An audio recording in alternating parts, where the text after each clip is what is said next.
ോടൊപ്പം ചേരുന്നത് പൊളിറ്റിക്കൽ ഡെസ്കിൽ നിന്നും മനു ഭരത്താണ്. മനു, ഒരുപക്ഷെ ഇന്ത്യൻ രാഷ്ട്രീയത്തിൽ ഈ സൂചിപ്പിക്കുന്നത് പോലെ ഈ ദേവാലയങ്ങളും ആരാധനയും ജാതിയും മതവും എല്ലാം ഇഴകലർന്ന് ചേർന്ന് നിൽക്കുന്ന ഒരു പാരമ്പര്യം ആണ് നമ്മുടെ രാജ്യത്തിനുള്ളത്. അതുകൊണ്ട് തന്നെ രാഷ്ട്രീയത്തിൽ നിന്ന് മതത്തെ മാറ്റി നിർത്തുക എന്നത് പ്രായോഗികമല്ല. അപ്പോൾ പോലും ഒരു തീർത്ഥാടന കേന്ദ്രം അല്ലെങ്കിൽ ഒരു വിശ്വാസ കേന്ദ്രം ഇത്രയധികം ചർച്ച ചെയ്യപ്പെടുന്നത് അയോധ്യ മാത്രമാണ്. അത്രയധികം ചർച്ച ചെയ്യപ്പെട്ടിട്ടുള്ള മറ്റൊരു കേന്ദ്രവുമില്ല എന്ന് നമുക്ക് തറപ്പിച്ച് പറയാൻ സാധിക്കും.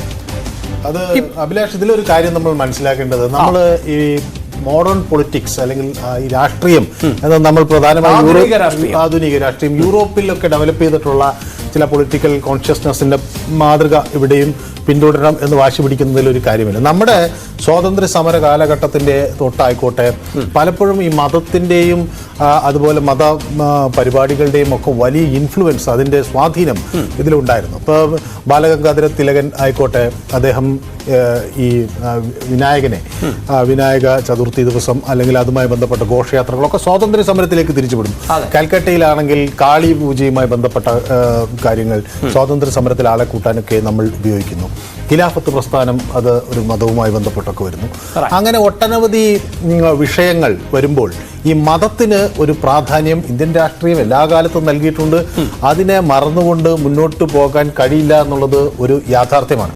പക്ഷേ നമ്മുടെ ആധുനിക ഇന്ത്യയുടെ ശില്പികൾ എന്ന് നമ്മളൊക്കെ വിളിക്കുന്ന നെഹ്റു ആയിക്കോട്ടെ അല്ലെങ്കിൽ ഡോക്ടർ ബി ആർ അംബേദ്കർ ആയിക്കോട്ടെ, ഇവരൊക്കെ ഒരു വ്യത്യസ്തമായ ഒരു മാതൃക, കുറെ കൂടി ഈ മതങ്ങളുടെ സ്വാധീനം കുറച്ചുകൊണ്ടുള്ള ഒരു മാതൃക നൽകുമ്പോഴും ഈ ഇതിൽ നിന്ന് പൂർണ്ണമായും ഒഴിവാകാൻ കഴിയുന്നില്ല. ഇപ്പം അംബേദ്കർ ആണെങ്കിലും അദ്ദേഹം ബുദ്ധിസം സ്വീകരിക്കുകയും നമ്മുടെ ഭരണഘടനയിൽ ഉൾപ്പെടെ ഗോ സംരക്ഷണത്തെക്കുറിച്ചൊക്കെ പ്രതിപാദിക്കുകയൊക്കെ ചെയ്യുന്നുണ്ട്.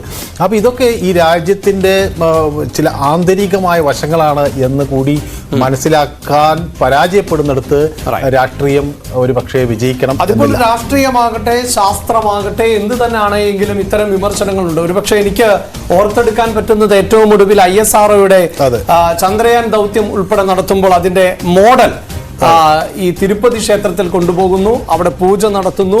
അത് വലിയ വിമർശനത്തിന് ഇട വെച്ചിരുന്നു. അതായത് ഈ ശാസ്ത്രജ്ഞർ തന്നെ ഇങ്ങനെ ദേവാലയങ്ങളിൽ പോവുക, പൂജകൾ ആരാധനകളൊക്കെ നടത്തുക, അത്തരം മോഡലുകൾ, അതായത് ഈ ബഹിരാകാശത്തേക്ക് അയക്കുന്ന ഉപഗ്രഹത്തിന്റെ ഒരു മോഡലും ഒക്കെ ആയിട്ടാണ് പോയത്. അന്ന് ISROയുടെ ചെയർമാൻ ഈ ചോദ്യത്തിന് നൽകിയ മറുപടി, ഇത് അന്ധവിശ്വാസത്തെ പ്രോത്സാഹിപ്പിക്കുന്നു എന്ന് നിങ്ങൾ പറയുമ്പോൾ ആരാണ് ഇതൊക്കെ കണ്ടുപിടിച്ചത്?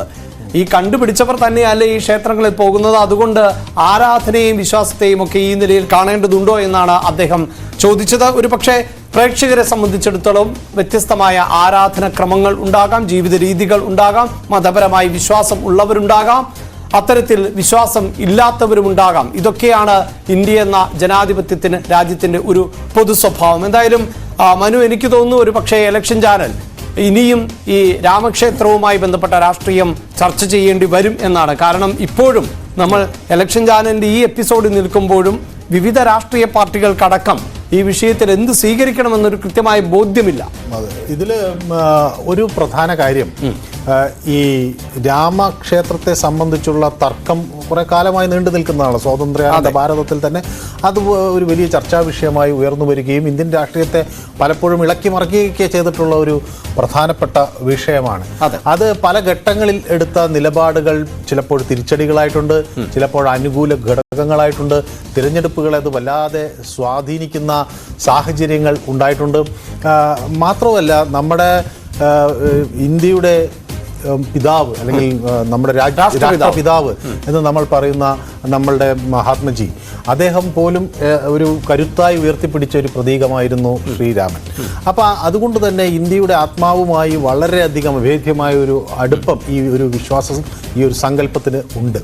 അതുകൊണ്ട് തന്നെ ഈ വിശ്വാസത്തിൽ നിന്ന് വേർപെട്ടുകൊണ്ട് ഒരു രാഷ്ട്രീയം പറയാൻ അത് ജനങ്ങൾക്ക് മനസ്സിലാകാൻ എളുപ്പമല്ല. ഏറ്റവും ദരിദ്രനായ മനുഷ്യൻ പോലും അവർക്ക് ഈ രാമക്ഷേത്രവുമായി അവരുടെ പ്രാഥമിക ആവശ്യം നമ്മൾ പലപ്പോഴും എക്കണോമിക്സിൽ പറയാറുണ്ട്, അത് ഭക്ഷണവും വസ്ത്രവും പാർപ്പിടവും അതുപോലുള്ള സൗകര്യങ്ങളാണ് എന്നൊക്കെ പറയുമ്പോഴും അതിനോടൊപ്പം തന്നെ ഇന്ത്യ വിശ്വാസങ്ങളെയും ചേർത്ത് പിടിച്ചിരുന്നു എന്നതാണ് രാഷ്ട്രീയത്തിൽ നമ്മൾ ഒരുപക്ഷെ ശശി തരൂർ ഏറ്റവും ഒടുവിൽ പറഞ്ഞൊരു കമന്റ് അത് തന്നെയാണ്. രാഷ്ട്രീയ പാർട്ടികളെ സംബന്ധിച്ചിടത്തോളം അവർക്ക് ഏറ്റവും പ്രധാനപ്പെട്ടത് എന്നത് ഈ ക്ഷേത്ര നിർമ്മാണമോ ഒന്നുമല്ല.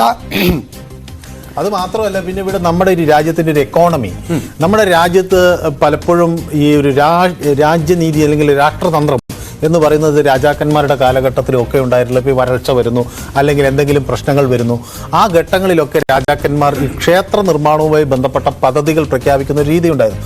അത് ഈ പ്രധാനമായും ആളുകൾക്ക് സൗജന്യമായി ഭക്ഷണം കൊടുക്കുന്നതിന് പകരം അവർക്കൊരു ജോലി കൊടുത്തുകൊണ്ട് അവർക്ക് ഈ ധാന്യപ്പുര വെയർഹൗസിൽ നിന്നുള്ള സ്റ്റോക്കുകൾ ആളുകൾക്ക് കൊടുക്കാനും ഒക്കെ ഈ ക്ഷേത്രം, അപ്പോൾ ആ മൊത്തത്തിൻ്റെ ഒരു മൂഡ് ചേഞ്ചർ എന്ന് പറയാൻ പറ്റും. കാരണം ഇപ്പോൾ മഴയില്ല അല്ലെങ്കിൽ ക്ഷാമം, മഴ അമിതമായി പെയ്തു, ഇതിൻ്റെ ഭാഗമായി കൃഷി നശിച്ചു എന്നൊക്കെ വരുന്നൊരു ഘട്ടത്തിൽ രാജാവ് നേരത്തെ ശേഖരിച്ചു വെച്ചിട്ടുള്ള ധാന്യങ്ങൾ വിതരണം ചെയ്യാൻ ക്ഷേത്ര നിർമ്മാണവുമായി ബന്ധപ്പെട്ടു. അതുപോലെ പലപ്പോഴും ഈ ക്ഷേത്രങ്ങൾക്കാണ് കൃഷിസ്ഥലങ്ങളും മറ്റതും കൊടുത്തത്.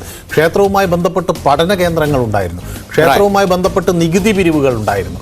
അങ്ങനെ ക്ഷേത്രം നമ്മുടെ സമൂഹത്തിൻ്റെ എല്ലാ തുറങ്ങളും, അത് എക്കോണമി ആയിക്കോട്ടെ, അത് രാഷ്ട്രീയമായിക്കോട്ടെ, അത് സാമൂഹികമായിക്കോട്ടെ, അത് നമ്മുടെ മറ്റ് സ്പിരിച്വൽ ആയിട്ടുള്ള ആത്മീയമായ വിഷയങ്ങളിലായിക്കോട്ടെ, എല്ലാറ്റിൻ്റെയും കേന്ദ്രബിന്ദുവായി ഒരു ദീർഘകാലം വർത്തിച്ചു എന്നതാണ് രാഷ്ട്രീയത്തിലും ഇതിൻ്റെ പ്രസക്തി നമ്മൾ ഉയർത്തിക്കാണുന്നത്. എന്തായാലും അത്തരം ക്ഷേത്രങ്ങളെ സംബന്ധിച്ചും ക്ഷേത്ര ആരാധനകളെ സംബന്ധിച്ചുമൊക്കെ വ്യത്യസ്തമായ അഭിപ്രായങ്ങൾ ഉള്ള സമൂഹം കൂടിയുണ്ട്. പ്രത്യേകിച്ച് ക്ഷേത്രങ്ങളിലേക്കടക്കം സവർണ വിഭാഗങ്ങൾക്ക് മാത്രമായിരുന്നു പ്രവേശനം എന്ന വിമർശനം നിലനിൽക്കുന്ന സാഹചര്യമുണ്ട്. കാലാനുസൃതമായ മാറ്റങ്ങൾ പലപ്പോഴും ഈ ആരാധനാക്രമങ്ങളിൽ അടക്കം വന്നിട്ടുണ്ട് എന്ന് ഇന്ത്യയുടെ ചരിത്രം പരിശോധിച്ചാൽ തന്നെ നമുക്ക് മനസ്സിലാക്കാൻ സാധിക്കും. ക്ഷേത്രങ്ങളുടെ ഉടമസ്ഥ അവകാശത്തെ ചൊല്ലിയുള്ള തർക്കങ്ങൾ ഉണ്ടായിരുന്നു, ക്ഷേത്ര പൂജകളെ സംബന്ധിച്ച് ഒക്കെയുണ്ട്. അത്തരത്തിൽ വ്യത്യസ്തമായ കാലഘട്ടങ്ങളിലൂടെയാണ് നമ്മൾ കടന്നു വന്നത്. എങ്കിലും ഇന്ത്യൻ രാഷ്ട്രീയത്തിൽ അയോധ്യയും രാമക്ഷേത്രവും പലപ്പോഴും ചർച്ചാ വിഷയമായിരുന്നു. നേരത്തെ മനു സൂചിപ്പിച്ചതുപോലെ അത് തെരഞ്ഞെടുപ്പുകളിൽ വിജയത്തിനും പരാജയത്തിനുമൊക്കെ വഴിതെളിച്ചിട്ടുള്ള ഒന്നാണ്.